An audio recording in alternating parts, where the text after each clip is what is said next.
Greetings, precious friends, brothers, sisters, devotees of the divine. In the world, I am known as Dr. Dennis L. Hunter.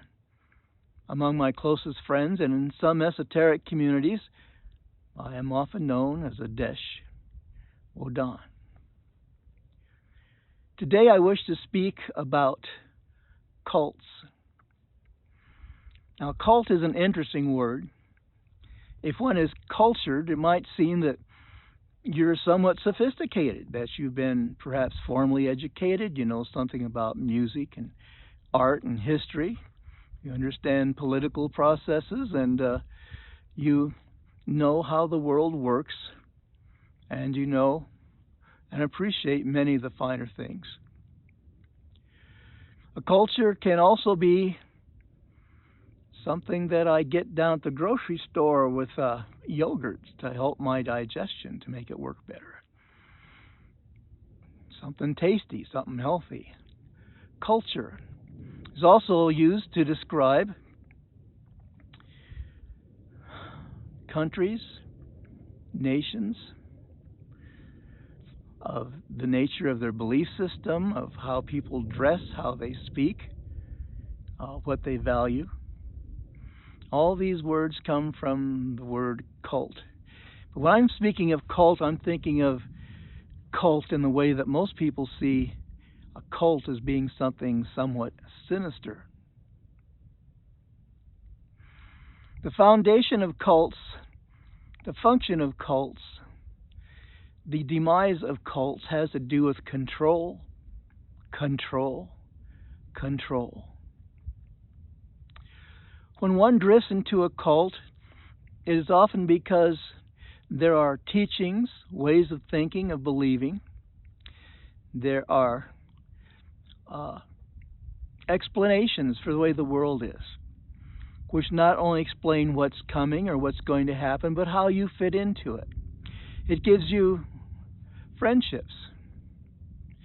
But oftentimes, the cults also deal with every intimate aspect. They tell you about your sexuality. They tell you how and when and where you should have sexual expressions, if at all. They often get into your money, your finances. Of course, you need to tithe. You need to help out the whole to make it better for the whole. But some, that tithing gets to be a bit burdensome and takes away freedom and control. There's also a tendency to slide into control, so if you find yourself involved in an organization or people that you're learning from and experiencing with, you might keep these things. Do they try to control your money? Do they try to control your sexuality? But more than that, do they try to control your thinking? Is it okay to believe different ways? Is it okay to question? And are there answers? Or is there simply only one answer? And if you disagree, you're not appreciated. Can you leave and come and go freely? Are you an outcast if you don't believe with exactly the way they believe? Cults tend to have a progression. Some of them, I think, are at their core sinister. They are set up, engineered, if you will, by a few in an inner circle or a one teacher or leader. And they purposely prey on what people's basic needs are. The need to belong, the need to have a place in society, to be important enough to have impact and purpose. Also helps for those who are confused to tell you what you're supposed to do. When you are free, there's a lot to think about, a lot of issues to deal with, whether you deal with them on purpose or by accident. The cult will tell you how to live, how to be, what to do, how to associate with. And that can be a good thing to find discipline and purpose and order in your life. But if you're finding things are getting a bit tight, if things are feeling strange, if in your gut level, in your intuitive itself, if it's feeling more uncomfortable than it should, and it's not discomfort, this just comes with growing and experiencing and trying new things.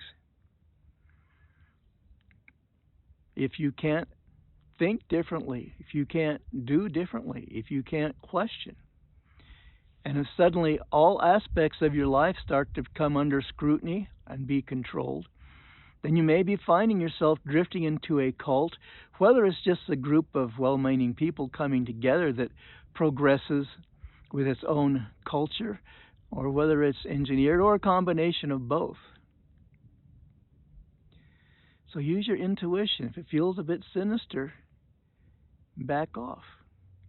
Any legitimate teachings or teacher will recognize that there are times to press forward and there are times to kind of retreat a bit and rethink and analyze. And if you're not allowed to retreat and have self-reflection, if you're not pointed to within your own God-given freedom, your own God-given freedom of choice and opportunities, if there isn't some directing back, if there's only one source and that source is outside of you and you must follow it, absolutely, then that could be an indication that you are involved in some kind of a cult.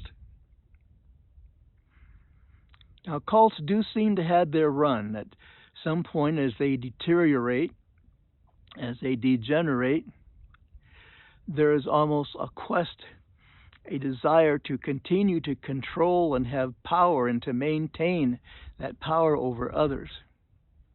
It becomes sometimes sadistic,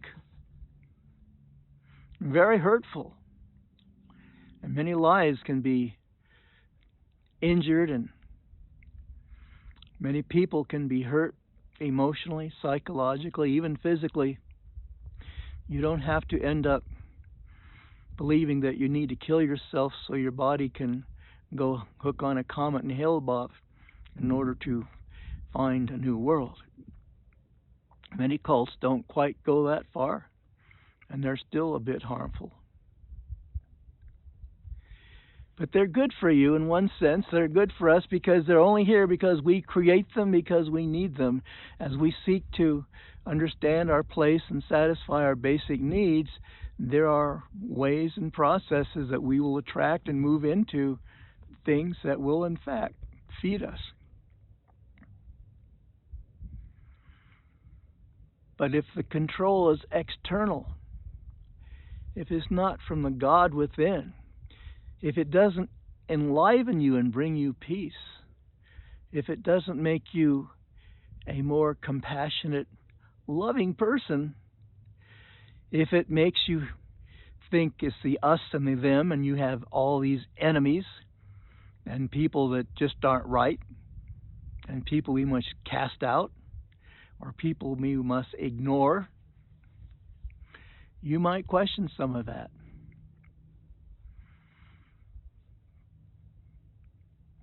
Now, cults do have, as I started saying before, they do have a life cycle.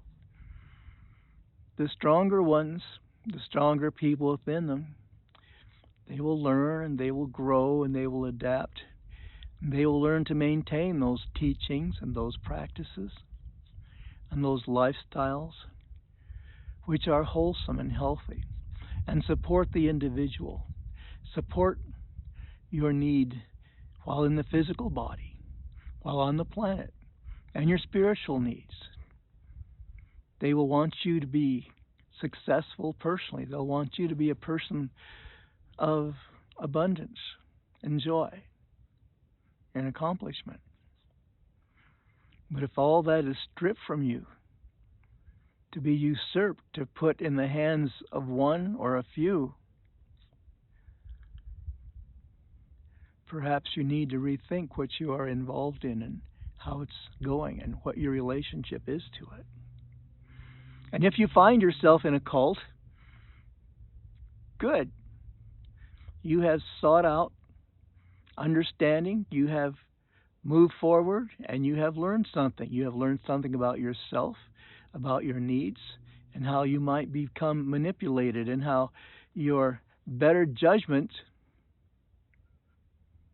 might be glossed over or pushed aside because the needs are so strong that you're willing to forget about common sense, that you're willing to not question or just do whatever the leaders tell you to do until you get to a place that you don't even know yourself. And at some point, you will feel that despair, and then you can turn around.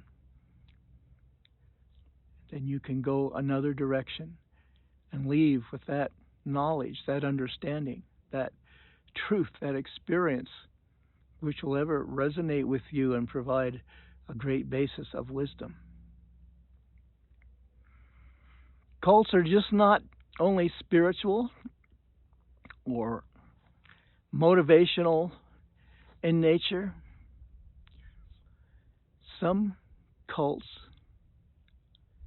are governmental cults, cults of leaders who lose their way, of followers who, in a desperation to have the world the way they prefer it, see that they lose all sense of propriety. Cults come in many forms. But in the end, there is always a revealing and a healing. For the fruits will always come forth eventually. They will be seen for what they are. And if you allow them to bring you wisdom and insight, then you have gained immensely. If they leave you feeling broken, they leave you feeling as if you have failed, then that is what the dark side would be after. But that can be turned. You can learn from your mistakes. You can move forward and recognize those human needs and find better ways of expression. So, these are some thoughts I have here in the Great Colorado National Monument, where I like to come to meditate and to just enjoy. I hope you find my words useful. I would appreciate some comments, if so-called good or bad comments. Please like me if you do, and subscribe if you might like to hear some more. I wish you well, wish you blessings. For I am Adesh, and I am here. Aum Maha Dharma Adnipoche. Peace be with you. Till next time.